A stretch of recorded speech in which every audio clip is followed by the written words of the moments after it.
Coming up, here's Circle Debate Podcast, episode 63. The band is back together now. We got the whole Rat Pack is back now. Finally, we got everybody here. Everybody been busy as of late. But yes, now everybody here is back together. As we're going to go ahead, this is a two-part episode. Part one, we'll discuss our recap, AEW's Fyter Fest Night 1, New Japan News, Pro Wrestling News. Part two will be breaking down the card for Slammiversary coming up this Saturday, and also Money in the Bank as well for predictions, and much, much more in NXT as well.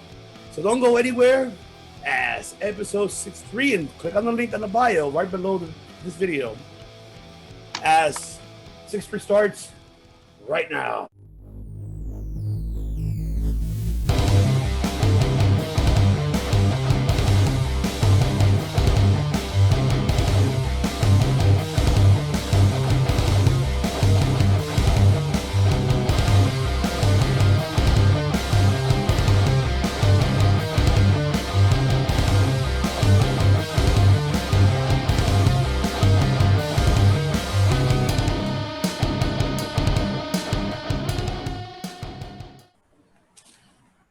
Welcome everyone into the Circle of Debate Podcast, episode number 63, 63. Damn, we're almost there to the 70s, man. We're almost there.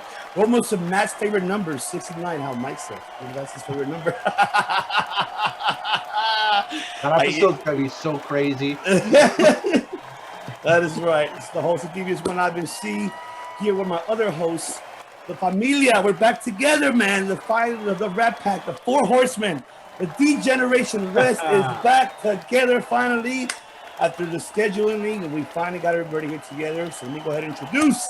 He is the one and only. He directs everyone very, very well. He makes it look nice. And, yeah, exactly. There you go. Because he is one of the baddest guitarists out there of all time. He is. Yeah, right. Yeah, but see, that's me, okay?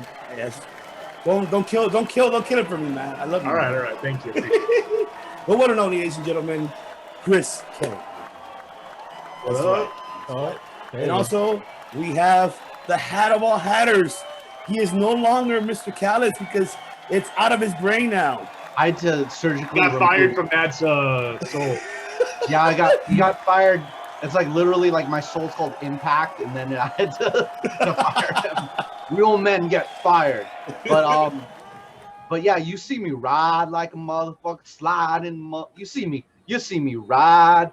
You see me ride like a mother sliding motherfucker. You see me ride. Yeah, that is right. You see me ride like a mother. You see me ride. And that's right, ladies and gentlemen. That is Mr. MGC Matt, formerly known as Callis Steamboat.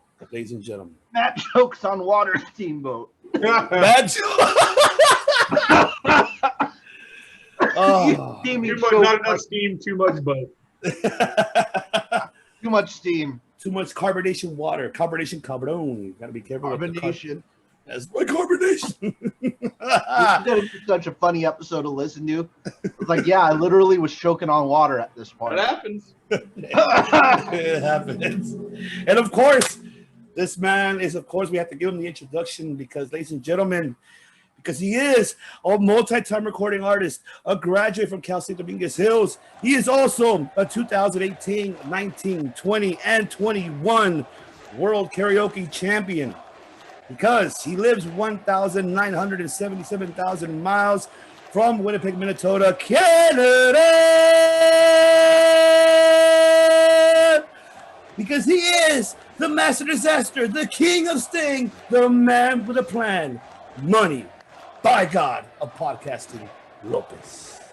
Can I just say that I want to do a karaoke duet with MGC? Yes, I want that to happen at Brass Monkey. Matt, I cordially invite you. Let's do it. Let's make it happen. Do a challenge.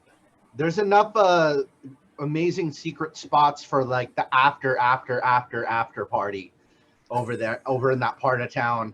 There's probably like a place underground. I bet you there's like right after the karaoke, we go to a place underground, and right inside there's a man wearing a sweater vest and a tie, and he's like, you see me ride like a motherfucker.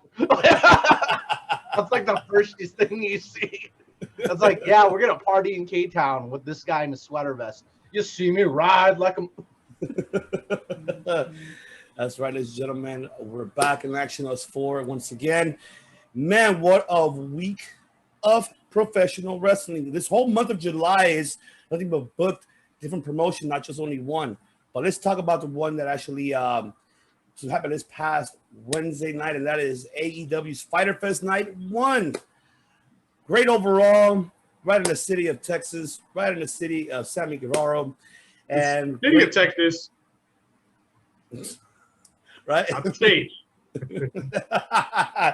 So let's start off with the opening match, and that is for the IWGP United States Championship. As we had, of course, Jon Moxley defending the title, beating, of course, the Machine Gun himself, Carl Anderson. And this was New Japan rules.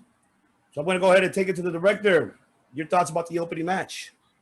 Fantastic opening match in front of a full and riled up live crowd. I didn't know, and I'm very. I don't know if when the music, Moxley coming out to Ricky Vaughn's Wild Thing from Major League, I don't know if that was new or if they've been doing that in Japan. Loved it. Fucking loved that version of the song. Big throwback to the Heat from the original Major League movie. Definitely the match to get that crowd going, and it felt good to hear a full capacity live crowd screaming his name. Short match, good match. I mean, not making any highlight reels, but it was a great way to start the event for sure. Absolutely. Mr. Matt Steamboat, your thoughts? All right, you could tell how much I loved Machine Gun Carl Anderson's theme on the fact that I sent you the videos. Like, Yes. got the gun stun, got me running to the dun, dun, dun, dun, dun. It's such a cool theme. I've been listening to that song for the past 3 days, if you guys didn't know, or past 2 days now. So We didn't know. and been listening to that song for the past 2 days now, and yeah, it's one of those moments. It's just like whenever like the heel has the cooler song than the babyface, those are like moments in wrestling I always remember. You Wow, know? you think that song's better than Wild Thing? Wild Thing, yeah, it's cooler. It's definitely cooler. How many people were singing along to it? It's a different kind of cool, Chris. It's like people have known Wild Thing for a minute though. You know, I mean, like that's a classic though. Much love to the Trogs, the OG riders, you know, and Joan Jett and X. You know, all the people, there's a lot of great music history and people learning. But I'm gonna be covering that, you know, that Machine Gun Carl Anderson song, Gun Stun. I got 2 on them, gun stun, running up on them, and dun, dun, dun, dun, dun, dun. But and those 2 gun stuns that he hit in that match, my God, mwah. But Still didn't get the job done on old Mox. yeah, sadly not. But let's see. Eddie Kingston ringside was a good touch to keep out Anderson or Gallows. You know what? I have a prediction, you guys. This is because it's a shared universe now because of the Forbidden Door being open, both between Impact and AEW. Moxley has that really close relationship with Sami Callihan, that long CZW history. I don't think Sami Callihan's going to be alone out there, and I don't think Moxley's going to be it's just going to be him and Eddie Kingston anymore. CZW brothers are getting back together. You know, talk about bands getting back together. We got new alliances, you know. So that could be Sami Callihan could be stepping in for Moxley, or Moxley could be stepping in for Sami, vice versa, for whatever matches pretty soon. I predict it. Wow. The history runs deep. You heard it here first. That's right. You're here first. The boycott of podcasting. The floor is yours. So, I mean, are we talking about the theme songs or the match itself? The match itself. I know that confused you. I'm just like, wait, what? Air guitar, right? All that cool stuff. Yeah, okay. So theme songs. I'll touch a little bit on that. I still find it a little out of place, or maybe I just got used to the generic rock song that Moxley used to walk out to on Dynamite. It's just in my head already. But Wild Thing is slowly growing on me, and I like this version better than the original. Yeah, he's more Uh, high energy for sure. yeah, different strokes, different folks, right? All that. But yeah, so Machine Gun. This is the first time I hear his theme song, so I'll definitely check it out again. The match itself, it was fun. I'm glad that Kingston and Gallows went away, and kept it just between the two of these guys. And um, what was what is more interesting to me, and I'm sure we'll talk about it in a bit, is the next challenger. Um, it's almost do or die for our good buddy Lance Archer. So, you know, this match was entertaining in and of itself, Mhm. but honestly, I'm much more looking forward to the next match or the next title defense that he has. Absolutely. We'll touch that in a bit, but we'll talk about night two about it. But on this match, I like the fact that Anderson went old school. This is New Japan, Carl Anderson, Machine Gun, hitting those powerhouse moves like what Matt mentioned. Have not seen him done it in WWE or in Impact. First time he's done it in AEW in quite some time. And there's some old school shit from the Machine Gun, Carl Anderson. You go back and YouTube his old matches, man. The guy could move. He was incredible, man. He still is. He still got it for his age. But it was fun overall. I liked it. It was a great opening. I'm glad that they went with that match first. So I was really happy about that. Now the other one that we're seeing now, potential feuds coming up, and this one kind of like was a curveball to me. El Idolo calling out Death Triangle. Like, what's up with that? So talk to me, director. Talk to me about that. I don't think he's calling them out. I think he's going to try to be their leader I like that. and make it Death Cuatro or Well, Cuatro de los Muertes, I guess. oh shit, that's right. That's right. I think they're going to turn him down, and then that starts the feud.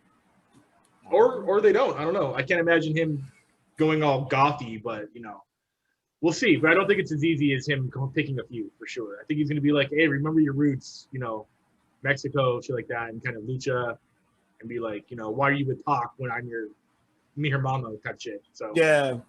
so that's what I think's gonna happen. Also, his may not be my place to speak, but it says a lot about the English-speaking American fan base. Yeah. I don't like it when they subtitle English, even if there's an accent on it, because I could understand him perfectly, but they still subtitle him. Yeah. I don't like it. That just to me feels very condescending to both the fans and to Andrade himself. I mean, they kind of they also do it to like the Japanese stars too. They put the subtitles for them. But they're speaking Japanese when they usually do. Right. From what I've seen. El Idolo was speaking English, Yeah. and obviously it's not his first language, and obviously I think he's still learning. But if the subtitles were not up, I personally would have had no problem understanding him. But I also know that doesn't speak for every single English-speaking person on the planet. So Right. they were probably just covering their bases on the promo. It is what it is. I just don't like it. Right. 100%. Matt Callis. Right. So I don't think we've ever in AAA or CMLL, I don't think we've seen Pentagon Jr. versus La Sombra, or obviously, and not that's never happened before, and that's going to be a really cool match. Period. Just to see, because I already know what those two are capable of. If you get those two just one-on-one match, that's going to tear the whole roof off. I could probably watch it on repeat. Give those 40 minutes. For the love of God, give those 40 minutes. Give them 30. I'd be okay with 35, 30 minutes, but just give them more than 20 minutes to do all their stuff, because those two are world-class athletes. But here's a fun fact. I think it was in another video somebody was talking about this. The original Pentagon is the uncle of Andrade. And there's a little bit of a history in here somewhere. So it goes. So there's a lot of story for them to roll out for the audiences that don't know about this history. You know, it's still new to me. I know I heard it in another YouTube video a while back, but you know, this is like they're gonna really dive deep into this history, whether it's a rivalry or a partnership or a friendly rivalry. I'm thinking to kind of earn his membership, or they could earn his membership, or vice versa. Maybe that might be what the first match is, you know, right? Just to kind of, because I want to see those two go one-on-one right away. I'm already ready for it. Hey, wow. So you don't agree? So you don't see like Chris's point of view? What about he wants to be the leader wants to be the leader of that faction? Cool too. No, that's why I'm saying. What is the logic behind? I'm one guy by myself. I'm gonna call out 3 guys. Like, I don't know, unless he has like backup coming, which we don't know about yet. Yeah, sure. So that's just, you know. I mean, Vicky is Vicky Guerrero's the whole army, Chris. The reason I stopped watching Ruthless Aggression. Vicky Guerrero like could summon like an army of vampires. Buddy Mike. Excuse me. So I'm all for this, man. You know, Penta versus Andrade. Sign me up, dude, because that's one of those dream matchups, right?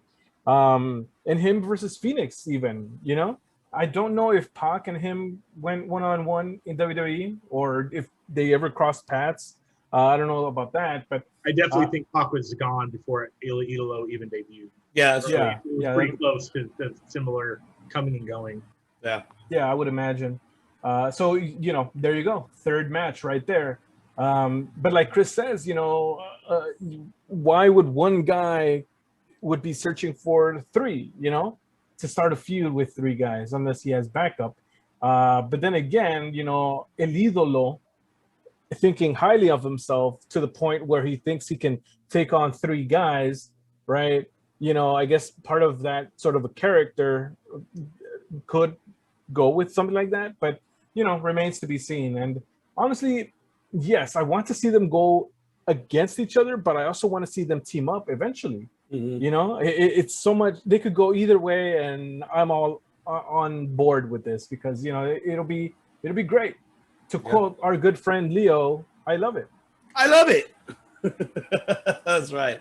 That's right, Leo. Real quick, I think it might be a thing similar to, I don't know if there's going to be a betrayal or anything like that, but it could be a thing like where like MJF and Chris Jericho kind of like how one earned their membership in the group through a match, or agreed to be in the group due to a match. And they might do something like that. They might not. Challenge Pac for it. Yeah, exactly. Oh yeah. That'd be great to see, you know. Wow. Oh yeah, definitely. Now I want to get this out of the way because I don't want to talk about it very much, but I want to get your thoughts about it. And this is anybody but Cody. Now we saw Cody coming out, calling out at, you know, Malachi Black, and of course Malachi. One thing I am going to mention very briefly, I did like the fact I thought you never asked, and he just came out of nowhere and just started fucking brawling. I like that, honestly, from Malachi. I'm not gonna lie. But if you noticed how I just hope they don't do like a good and evil type of shit, like supernatural shit. See Cody in a white suit and then Malachi in a black suit. Yeah, I mean, it's kind of giving it away a little bit, you know. But I'm guessing you don't want it to go Shawn Michaels Undertaker. I do not want that shit. Fuck no, it better not happen. It better not happen, man. But but I just hope that Malachi wins if this match happens, which it looks like it is, and maybe at All Out, or what's the other upcoming after Fyter Fest before All Out? Is it not Revolution? Fight for the Fallen. Fight for the Fallen. If it happens there, fuck it. But I just want Cody to leave. Go home. It's and time turn heel. Turn heel. Yeah, come back as heel. I don't give a shit. But what is it? I'll go to you, Money Mike. Is your biggest fear that Cody does not put over Malachi Black if this match happens, and who will win? And give us your thoughts overall on this storyline coming.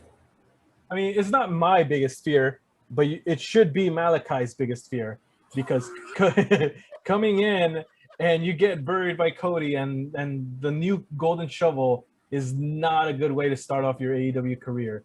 I'll say that to the whole light and dark sort of thing, what I would like to see happen, and this is wishful thinking, is a double turn. Cody, yes, Cody thinks he's all light and good and whatever, but he plays it as a heel, in the way that he overdoes it as thinking, oh, I'm good, but I'm really good or whatever. It kind of like a Seth Rollins Messiah sort of thing. And Aleister Black is the face, the actual face, even though he's dark and all that good stuff. So I would like to see something like that if they have to do light and dark sort of thing. So that's my opinion right there. All right, director. There was something that Mordeclaster Black's end had said in his promo where he goes, I don't know if he was referencing last week or this week, but he's like, do you hear them? They don't care about you as much as you care about them. That was the line. Oh, he yeah. nailed it on the head. He dressed that elephant in the room completely. So we are going to get I think Bret Hart, Stone Cold Steve Austin double turn. I love that. This one's going to be planned. Obviously, that original one kind of wasn't planned. Sort of, it kind of went with the flow, I believe. But as daft as the Cody character comes off as, he knows that he's oversaturating his market right now. I hope. He can't be running this company with these decisions and be stupid enough not to see that. So I think he's going to play into that. And then he's going to let, Blacker Esther, Tommy, and Black Mass his way into that face position as a top anti-hero, I think. Okay, all right. Well, I love that. I mean, I people love even that. cheered. Even people even cheered the Arn Anderson kicks. Like people were like, "Oh shit, hell yeah!" So yeah, it's one of those things where you're like kind of Cody's playing the next generation face, and he knows that the fans don't want that. That was the whole point of AEW to begin with. Right. So. Love it. Steamboat, talk to me, baby. Let me talk to you. Let me talk to you. Let me talk to you. No, so especially with this, Chris, I don't know if you were here for this when I said not only should Cody turn heel, like we're all in agreement. I could see that double turn. I definitely see that happening also. But how I want it to happen is I want Cody to play into it so much that I said this also on the debate, and you guys were all cracking up at it. Cody makes Jeff Jarrett his manager and just really rubs it in. Just really plays into the whole, like, everybody on the internet who dislikes them, like, oh, Cody's just another Jeff Jarrett. And then Jeff Jarrett actually comes out to that match and, hands Cody the guitar to smash over Malachi Black's head. And, but then he's got a counter for it. So Malachi's probably got some kind of weapon or disarms him. And now he's a full on heel, and he could build up, and you could build baby faces around him, Yeah. So that's like that would be such a funny way. It's like they're listening to the audience, but at the same time they're trolling them at the same time. So, Right. a little bit. Definitely. He knows. Cody knows. He knows he's not loved right now. He's playing too, like, almost like when the nice guy's trying to date the girl, so he's simping the crowd, essentially. There we go. I love it. There's a shorter way to say that. He is simping the crowd, and he's letting it backfire. I love it. He's nagging. Oh yeah, definitely. Speaking of baby faces, we see one here that just happened. Speaking about Right down there, Mike. Baby face, right? What happened? Which we had Ricky Starks becoming the FTW champion, defeating Brian Cage, and obviously Team Taz turning their back on Brian Cage. So now we've been predicting this if you watch our archives, ladies and gentlemen, go back. All of us here has been predicting that he was going to turn babyface. And also George Mackay, who also called it out. Yeah, thank you. Give credit. He was the first to say it, and we were the fourth to love it. Absolutely. Yes, sir. So now what's next for Brian Cage? So I'm going to take it to you, director. What's next for him? This feud, the Brian Hobbs, what's his name? I mean, Will Hobbs. Will Hobbs, yeah. Will Hobbs, that feud will be, I think, quick. the fact that the FTW title is not recognized doesn't mean that there's any bonuses for defending it, unless Taz pays you cash out of his, proverbial pocket for defenses of it. Mm-hmm. Main event status all the way, completely. Goes through Hobbs, realizes he doesn't give a shit about a title that no one cares about anyways, and moves on up. I don't know who he would officially feud with after this. I can't think of any heels right now that are kind of open targets. Yeah. But it would have to be someone huge. I don't know. Okay. It just after he goes through Hobbs, he just has to start eyeing bigger things. Okay. Matt Callis. I'll get Mike. So Cheese and rice. there you go. I would love for the FTW title to mean something. Mm. I do think that there is space for it and a role for it, which I've mentioned before, that it could be their equivalent to the Hardcore Championship, right? Without making it as cheesy as the 24/7 title, right? So, I don't know if they're going to have Brian Cage want that title back, give it importance of, you took my title away and I want it back. Is that going to happen? If I don't know, the way that he just held it around and walked around with it and no defenses and this and that, it's gonna be kind of a hard sell. But I feel that if they go that route, it might maybe be able to elevate that title. But I honestly would not think that's gonna happen. So we'll see. It would be kind of fun to see him win it back and then have Team Taz just chase him, kind of like CM Punk kind of having the world title, or Bret Hart threatening to go to WCW with the heavyweight title, the Batista thing. If you could kind of wire that storyline into it, like, that's our belt, my name's on it, I'm Taz, that's the Taz title. We can't let this schmuck run around with our belt. That would be fine for a while, but that would be the only way that belt stays relevant is that chase. Okay, there you go. Yeah. Love it. Yeah, good shit. Matt, take it away. So, I think there are actually a lot of open targets for Brian Cage to go after. The one that everybody's kind of waiting for is him and Kenny, but I think that'll be a little bit more down the line, maybe wintertime. Log jam at the top right now. What's up? There's a log jam at that title right now. So yeah, the Kenny Cage is gonna wait. That's why Kenny Cage, I think, is going to be maybe December, January, possibly, when we might see that around.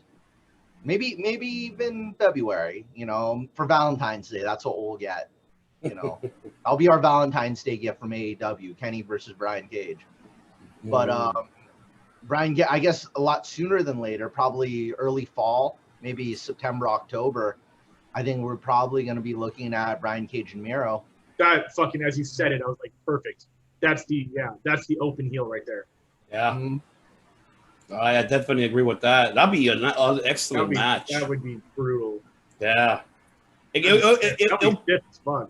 Yeah, it'll kind of remind me of it'll remind me that will be like Brian Cage and Killer Cross Impact Days. Or even like Michael Elgin, in Impact Days as well versus Brian Cage. That'll be something interesting to see. Miro, actually maybe losing the belt to Brian Cage. You never know. I mean, it's right now that I believe he's now the only, correct me if I'm wrong here, gentlemen, by far the only single babyface with no team. I don't know who else could we mention that's a babyface with no team. But that's the only. Have a tag team partner, like Christian Cage. Oh yeah, I forgot about Christian Cage. No, but he's got Jungle Boy. Well, yeah, as of last night, he has backup. Yeah, but he's not in Jurassic Express. Yeah. So yeah. He's not. It's still a hard enough roster to, you can't just start thinking of singles off the top of your head. So yeah, it's still all elite factions. Ivan, would it be reasonable to ask this question to everybody who Brian Cage could team up with then? Go ahead. It's a question for everybody now. Who do you think he would be good to team up with? I'm thinking. I'm starting to ponder right now. I'm thinking. Christian Cage, man. Have the cages of all cages. There you go.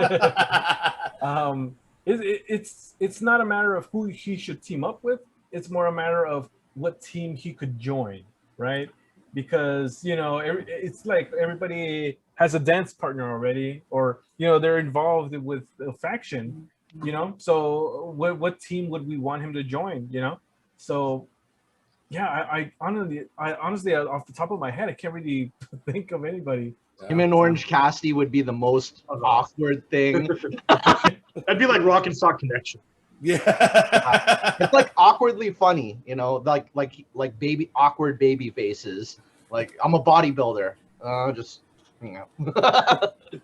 like two opposites. All right. So now I want to move on now with this segment that happened that got everybody excited, man. The Adam Hangman Page segment, man. My God. Just hearing that crowd going crazy with see Kenny Omega coming out with the Elite, of course. Then was it Nick Jackson or Mac Jackson? I always confuse them. Who? I could not tell them. I can't tell. Like, it's whoever one of the Jackson brothers that went up there to Adam. You don't have the balls to hit me, and he finally did, and he just went all balls out. We see Kenny with the belt, ready to hit Hangman from behind, but Dark Order can make the save. And, of course, Hangman calling him out, wants his title shot. Kenny says, oh, no. And then, well, how about we do a 5-on-5? So let's also give the Dark Order tag team title shot. So the 5-on-5 challenge, Survivor Series elimination style. Fuck, you took my joke. I hate you. What? I'll still do it. Let's do it. Let's do it. Let's do it. And then from the winner is, if Dark Order and Hangman wins, they get their title shot, and if they lose their title shot. So this is really exciting to see. We've finally seen this storyline coming in fruition. Has been teased for quite some time since BTE, and now it's finally happened. Are we going to finally see the throne of Kenny Omega? It could be either an all out, or I don't think Fight for the Fallen. Maybe it's too soon. I don't know how they're going to work this out yet. They haven't fully mentioned Night 2 Fyter Fest. If this is going to be included in next week's Fyter Fest Night 2, we don't know yet. The main event, no? Or at least the first hour main event, I think. They haven't officially made it yet, because I was looking for the card, and it's not there officially. I only see 4 matches there by far. I feel like it's going to be there. I feel my heart is open to that. Your heart is open.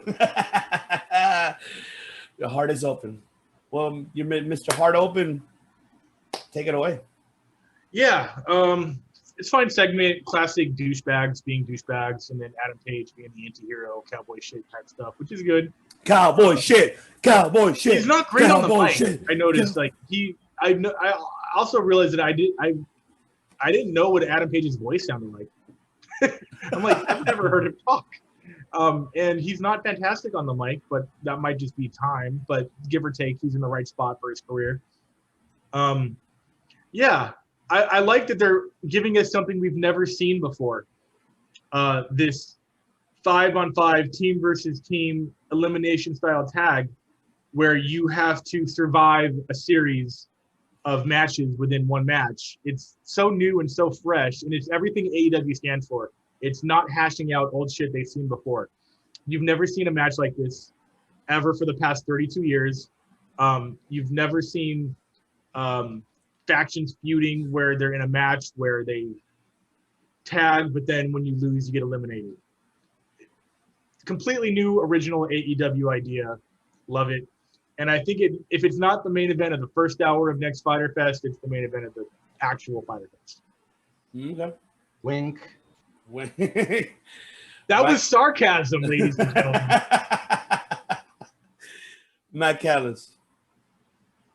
I think it was a really good, babyface moment. I've seen, it's like you could put 2 different people in that same kind of mold and kind of see how it goes there. What was it like Cody said? Wrestling is linear or non-linear. It was like one of the other things he was saying, because a lot of things are repeated, but it's like the hero's story, a lot of things are repeated, but it's never really old, because it's like somebody has lived the same life that you have before, but only you can live it. Oh. Yeah, I don't know. that's That's next a little level too existential consciousness. for Cody for me. That's next level consciousness. Yeah, Right? that's super. Yeah, next I level. felt it. I Yeah. felt that consciousness. Yes, I felt it. Oof. We felt the consciousness, but so Hangman is on a journey I did. that Yes. others have taken before, and and when Don Callis interrupted it, I was cracking up. I was like, "Yep, I know whose voice that is." Oh no, you don't. Nope, nope, nope, nope, nope, nope. My God, like I wish they played his Canon and D entrance music. That would have made it even more like funny. But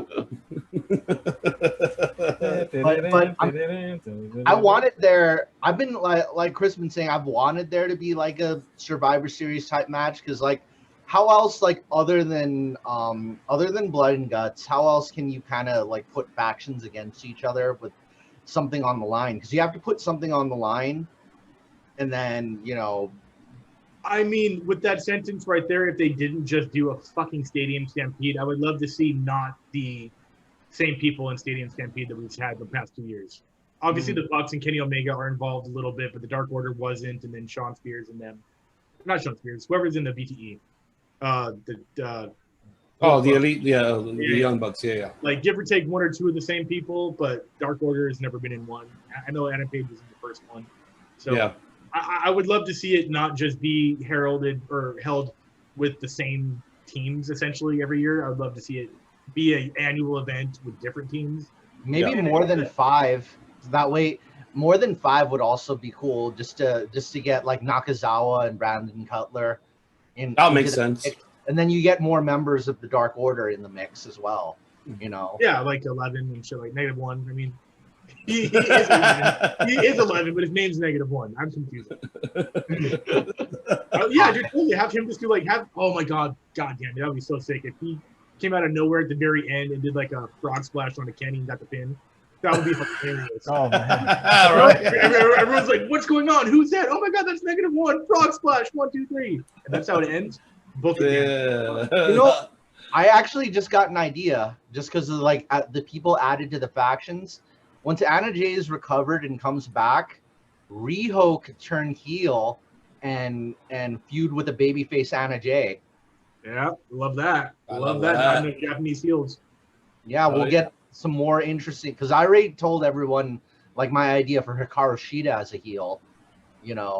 Saki-sama coming over and her being like a French, like this French prince girl. Of Bel Air? Yeah, Prince of Bel Air. I think Bel Air is a place in France. Which is what Hikaru Shida is. Will Smith. Bel Air is a French word. Yeah,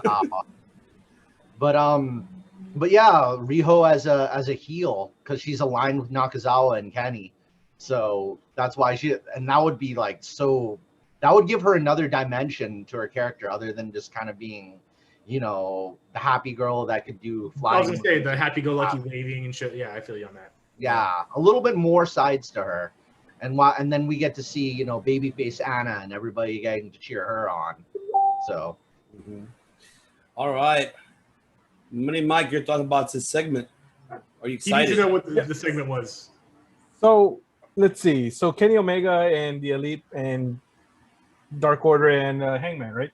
Yeah. So we've been waiting for this for a while, and I like, and you guys know this. I like the long-term storytelling, right? Where it takes a while and this and that. So that's why I'm hopeful that this whole Forbidden Door stuff will end up in a bigger WrestleMania-like event between the companies. But that aside, for this specifically, it's a good startup point. So we're in July. We've got 2 months until All Out. How are they gonna keep these two separate, right? How are they gonna keep them from having that title match before All Out? That's my biggest question. Yeah. So, I hope that it's a cool enough story that they're able to, elongate it enough that we're still interested in it until September, until the pay-per-view, because this is a pay-per-view level title match that we have in our hands here. So, Oh, absolutely. This would not go. I mean, ballsy if they put this on Dynamite. Yeah. So I hope that it reaches that far, and I really don't hope that they don't have this on Dynamite, but that's just me. Yeah. Is Fyter Fest? It's in the Dynamite slot? It's just like a mega mini pay per view. Yeah, like for example, like how how NXT did their American Bash. This is the same thing for so them. It's a mini pay per view, 2 nights. Yeah, a free pay per view, you could say. Yeah. Yeah. Because how Matt mentioned earlier about Fight for the Falling, I think it's probably the beginning of August, I believe, so something like that, or mid-August, I believe. But I think that's the other pay per view they're gonna have. Yeah, and then I want to speaking. Christian Cage defeating Matt Hardy. We're seeing an instant classic WWE match on an AEW ring. And I think this is the first time, and correct me if I'm wrong, that we've seen these individuals actually have feuded and one-on-one.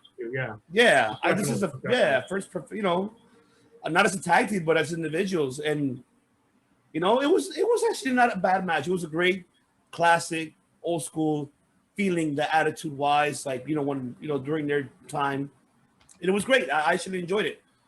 So, I mean, director, how did you feel about that match? I liked it. It was cool. I can't remember a particular spot, highlight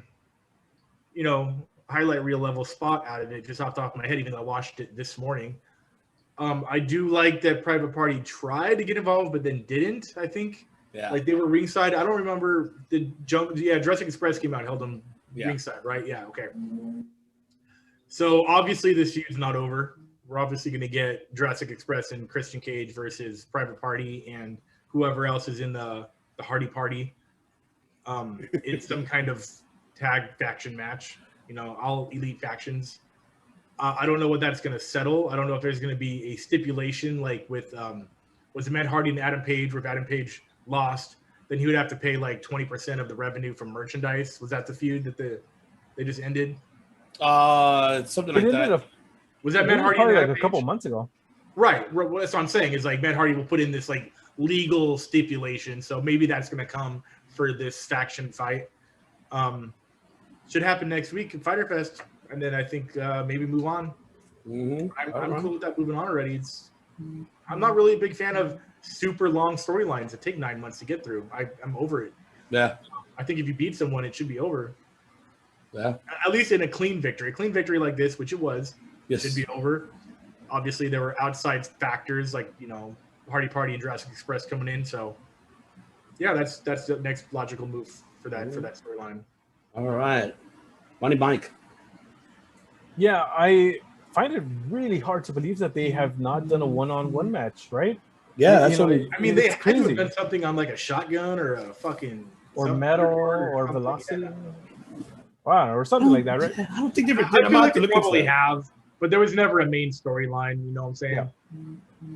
Yeah. So I believe that this is kind of like an opportunity for the younger AEW locker room to really see what two legends can do in the ring, right? These guys have years, decades of experience, and I feel like they were probably, you know what? Let's show these kids how it's done, right? So, and they delivered a pretty cool match, and I enjoyed it. And honestly, I'm enjoying the feud.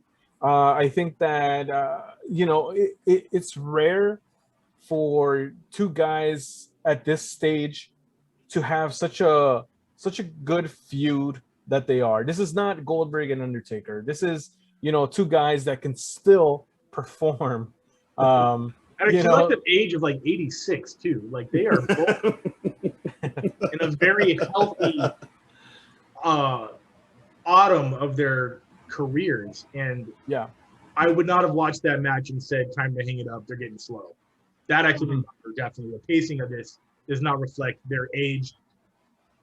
And on top of that, their road age, their wrestling age, which is always a different number than their actual age. So yeah, good for them for really just I think Mike just said, setting the example for the locker room for sure. Definitely. That's right. Yep. Matt. So I think back to how Christian was back in WWE. Like I think of Christian unless you're on your own. So like I think the time that Matt Hardy was I think maybe what Matt Hardy might have faced Christian when he was a babyface, and then Christian was a heel. So I think this is the first time Christian's faced Matt Hardy as a babyface, and Matt Hardy as the heel. So because I mean Matt Hardy version 2, you know, when it was on SmackDown. Oh yeah, I can feel a tornado. Like that version of Matt Hardy, I don't think has faced Christian or any He was on people. SmackDown. So yeah, and they were in different worlds, you know. So it was cool. I guess this is like the way they work is reflective of the heel baby face. Like they really understand that to like a T, you know. Really like Matt Hardy healing it up and Christian baby facing it up, and they could easily switch those roles like a year later and make it work, make a completely different universe and match and story altogether. That's how good those two are. So much love to them. Definitely. Now, let's get to the main event because the one and only has to go to work, unfortunately. So we'll talk about it about the other matches that occurred, but I want to get to the main event. I want to hear his thoughts about it. And what else are we leaving out? We're leaving out well, there's two matches. I don't know if you guys were intrigued about it, and we're also missing a segment, the Jericho MJF segment that we already know. The first labor match. This is between Jericho and Sean Spears. Only Sean Spears can use a chair. Let me make a prediction on that one. Go for it. What is the stipulation in that match? Only Sean Spears can use a chair. Who's okay? Cool. What's the weapon of choice there? Chairs. Okay, so only Sean Spears can use a chair. Yeah. Jericho cannot use a chair. Yeah. Sick. Jericho can use anything else he wants but a chair. There you go. That's an easy one right there. Jericho's All right. bringing the bat. So he's gonna bring the bat. He's gonna bring some shit out. He's gonna bring everything but the fucking chair. Yeah, he's like, you never said anything about the bat. Perfect. You said chair only. Yep. I pick that up immediately, and if I'm wrong, then that's their bad. If that's not how that plays out, then that's AEW's fuck up. It'll be so hilarious. Good call. Jericho has to say it on the microphone too when he says, "You didn't say anything about," you know. Yeah, right. A Zamboni. And I don't know. You guys want to add anything to that, gentlemen? Mike, Matt? No. I think that's a much better prediction than what I thought. So yeah, I'm going with that. That's what I want to see. Yeah, I have to go with you on that. And then we did see the Sammy Guevara versus Wheeler Yuta. Obviously, Sammy in his hometown. That's his hometown. He got the match. Yeah, huge pop. Love it. Right? Huge pop. Massive. You guys enjoyed the match? 2 thumbs up. All right. Wheeler Yuta is a wizard. Yes, we'll get to him shortly on the next episode on the next part 2. Then we did see the Yuka Sakazaki defeating Penelope Ford. That was wild. I didn't see that coming like that. She hit her with what's that finisher called? The baby girl splash or the happy girl splash? Is that what it was, right? Magical girl splash. Magical girl splash. Yeah. I think she Penelope Ford putting her over like that because they're trying to put Penelope up. You know, she had a feud going on with I think it was Statlander. You're your girl. Statlander. Yeah. Which is obviously moved on because Statlander's now feuding with the bunny. So yeah, that was a weird choice. I guess they're just trying to get more Japanese athletes in the eyes of the fans. In Tokyo Joshi Pro, Yuka Sakazaki is one of the top 2. It's like it's her and Miyu are like the Okada and Tanahashi of Tokyo Joshi Pro. Like they kind of trade off that top title pretty much, except it's Yuka. And in fact, that was one of the top 3 main events was Miyu versus Yuka Sakazaki, and then Marufuji Muda, and then the 2 guys feuding for the DDT title. Those were the top 3 events of the Cyber Festival, and that was in like a 20,000, well not 20, maybe like a 15,000 seat arena in Japan. So like they definitely, and I think like Yuka Sakazaki, her move was a lot different this time, just because I think the Magical Girl Splash used to be like a 450 from the top of the rope, like the middle of the rope. So it was I think she just made it simpler this time. So it's just like a change direction splash type thing. Mm-hmm. So it reminded me of a bat. You know, when you go skydiving, you got those wings. You know? It reminded me of that thing. Hell yeah. And then, of course, now let's get to the main event of the evening for night one, which is a coffin match. Darby Allin defeating Ethan Page. Match was great overall. Good. I mean, it was just a lot of beating. And, of course, with DC, Stang, and Scorpio Sky, of course, beating each other, but also in the crowd. Could this be the final chapter to end this storyline and move forward? With this feud to be over now between Ethan Page and Darby Allin. So I'll take it to you, director, your thoughts about the match, and should this storyline end and move on? Yeah, I don't see why or how it can move on. Obviously, Darby going above and beyond and hitting the coffin drop into a coffin while Ethan Page is in a coffin after the match might rub Ethan Page the wrong way, and he'll want some redemption, which might be enough to drag the story along on to something else. Again, like I said 12 seconds ago, I don't like storylines that go on longer than they have to, and this may do that. It was a pretty solid ending. Like, it's a 1-0 record, clean win. So if they keep going, I don't know why they would. Money Mike. I agree. I think this should be it. Man, you know, he didn't have to do that final coffin drop on top of the closed coffin, right? You know, he didn't have to, but that is an Darby exclamation mark. Yeah, Darby being Darby for sure. But you know, as far as this feud, that's the period. Done. Yeah, that's it. Yeah. I beat you fair and square. You know, that's it. This should be it, unless Scorpio Sky wants some. Oh yeah, I mean, you get the tag match. Yeah, that's true. Now we finally get to see Scorpio and Darby now have their feud singly, and then have Ethan sit out. Maybe it could be possibly it. Matt Callis. Darby and Ethan Page, you know, it was kind of funny. I was walking through Target and I was seeing like a mannequin wearing like one of the a short sleeve button up shirt and cargo shorts, and immediately the first thing that popped into my head is like, wow, that mannequin's dressed just like Ethan Page. Just like a Abercrombie model or a mannequin. Yeah, and I see dudes walking around in the malls like, wow, those guys are dressed just like Ethan Page. In my head. And then I see, so it's like, I guess this would be the perfect dichotomy of, you know, like the goth kid versus the preppy kid, if you really think about it. Yeah. This is that to a T. So you really see, and then Ethan Page is that preppy bully frat boy, more or less. And I guess like him and Scorpio Sky are kind of like that frat boy, single guy at the club, kind of, you know, young guy duo tag team that you hate nowadays. So they kind of represent that. And then, you know, Darby's really just, you know, your angsty goth kid. So I really loved, and so everybody was able to kind of draw that, like, even if you don't, that's not spoken aloud.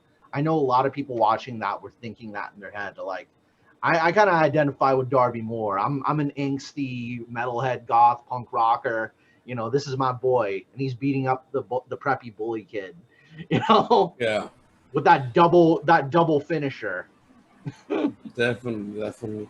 On a high note with that, just very briefly, I want to go ahead and now end this with night 2 very briefly. We did see by far four matches been announced. We did see Orange Cassidy versus The Blade coming up. We do see Jericho, Sean Spear, which we mentioned earlier for the first labor one. And we do see the IWGP US Championship being defended now, just like how Mike said earlier about Lance Archer's redemption. His last opportunity chance is either, you know, to redeem himself after the losses from Cody to Miro, now facing Jon Moxley for the IWGP US Championship in a Texas Death Match. And, of course, the main event for that, by far we know, is the AEW Women's title. Britt Baker defending it against Nyla Rose. So, like, I want to just touch on just with Lance Archer, because I want to, you know, take it to you, Money Mike. You said about him redeeming himself. Let the viewers and our audio platforms that your definition of that, and what do you feel this is a take it or go home, no longer be a main eventer, now be a mid-carder, now be on Dark or Elevation. Damn, that's kind of fucked up to say it. Or whatever that new show is on Friday. Or Rampage, yeah, Rampage. So what are your thoughts, Money Mike, on Lance Archer? Yeah, so we recently spoke with Clark Street podcast. Shout out to those guys, of course, about how, we didn't really feel anything when we saw that Lance Archer promo about him going after Moxley and challenging for the IWGP, the United States title. It's a mouthful. So I want to believe that he can win. I want that because really, this guy, I feel like he deserves to be higher up, or he deserves to have had a title already or soon, right? So, and I know Chris has mentioned that he's one of his guys to be the future of AEW, and for me as well. I agree with that. Great minds think alike, of course.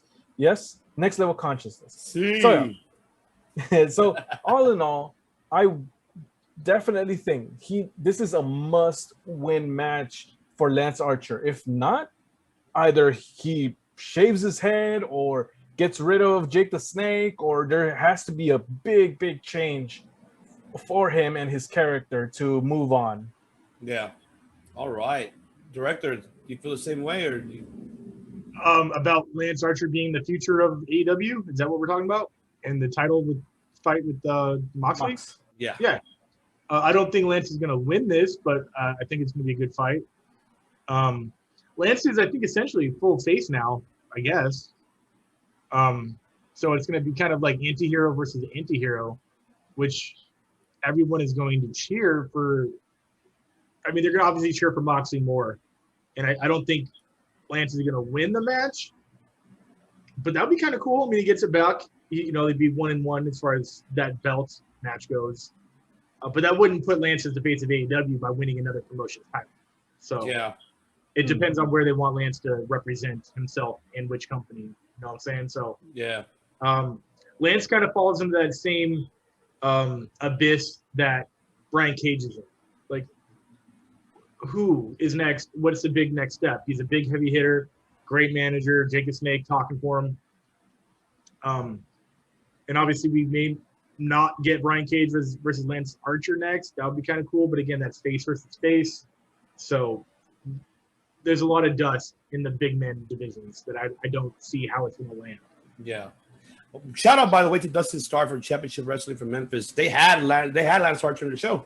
Everybody dies. Yeah, everybody dies on Memphis Wrestling. So shout out to you, Dustin. Good, phenomenal work, man. We're still supporting here. You know it, no matter what. To end this was Matt Callis. Take it away to end this topic. So Lance Archer and John Moxley, I'm 70% sure. I always work in percent. I'm 70% sure Lance. Scott Steiner, here we go. Will not win this. I'm not gonna break it down that much. I don't have an equation for it. That would be funny though. I'll bring that up another time. That's another dream match, Scott Steiner and MJF. I just want that just for the comedy.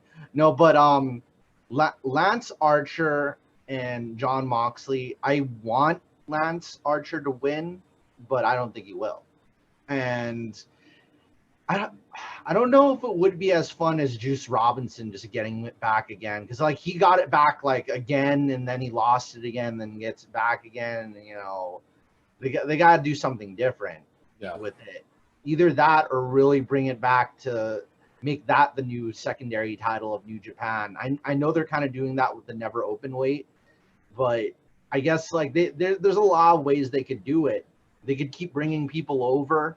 This is the other way. But though Lance would be kind of cool to face him, because I mean Lance lost the last Texas Death Match. That would be kind of, sad. Maybe they got to give him more of a reason to win, or remind me there's no disqualification. Right. Anybody could run in. Yeah. Definitely. Yeah, it's true. This is kind of a good time for somebody to come in. Maybe a certain leader of Suzuki Gun. Oh shit. Well, are we gonna see Suzuki Suzuki going to the United States, and because that's his his protege there, Lance Archer. Wow, good shit, good call. We might see. Yeah, I mean, there's nothing that says you can't interfere, and maybe we could get Mizuki to Minoru to go. Versus, Huh? Yeah, Minoru versus Eddie Kingston, and Minoru Suzuki versus Lance versus John Moxley Part 2. I like. Oh, we'll love to see that again. Hell yeah! If we haven't seen Maybe it, go to YouTube. We might get some backstage Jake the Snake Minoru Suzuki moments where Minoru's just like, that's how he always is. He's just like, my brother's violin teaching book is called Suzuki Method, and nowadays whenever I look at that violin learning book, I just think of like Minoru Suzuki holding a violin like this and being like, just like with his tongue sticking out, Well, there you have it, ladies and gentlemen. That is ending of part 1 right here, ladies and gentlemen. Part 2 is we're going to go ahead and discuss pro wrestling news, New Japan news, Slammiversary, NXT, and Money in the Bank. We'll be right back after these messages from Inford Tools.